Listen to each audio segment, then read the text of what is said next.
MMM Partners. Nandito po ako ngayon para mag-provide sa inyo ng tutorial paano mag-get help. Okay. So make sure meron kayong mga available na green Mabros. So paano 'yan siya? So i-click niyo ang Mabro. So makikita natin nandito makikita nyo meron na kayong mga green. So, green means pwede nyo na available for withdrawal. Nandito po, meron tayong legend dyan sa baba. So, green, available for withdrawal. Blue, frozen. Hindi nyo pa po pwedeng i-withdraw yan. Then, red, not confirmed. So, hindi pa ito na-confirm yung mga pula. Okay. So, paano yan i-withdraw yung green natin na mga bro? Balik tayo sa dashboard. Then, click natin yung get help. Okay.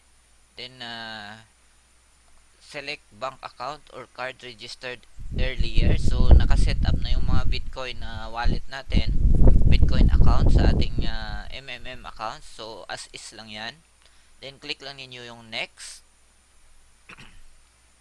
Then, yan. My BTC account. So, yan yung pangalan ko sa aking Bitcoin account. Okay. So, click lang yung next. Okay. Then, pwede nyo yung i-click yung sell Mabro. So, lahat-lahat ng green ipaprocess nya. Pwede din, kung gusto mo na yung referral bonus lang, so, delete lang natin to. 0 lang siya. So, referral bonus, i-click mo lang yan. All. So, then, leader bonus, all. So, ang leader bonus, kung ikaw ay manager, meron kang leader bonus. Okay? So, may 1.4 ka na for withdrawal. So, click mo lang yung next.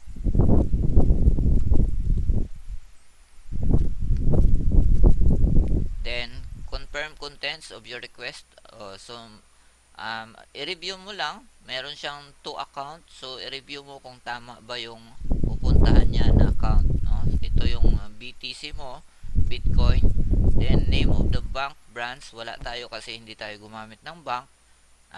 Account number, yan yung ating Bitcoin wallet address. So, pag tama yan, i-click nyo lang yung next. Then, mapaprocess na yung inyong withdrawals. Okay, so sa ngayon, ika-cancel ko lang yung sa akin kasi hindi pa ako mag-withdraw.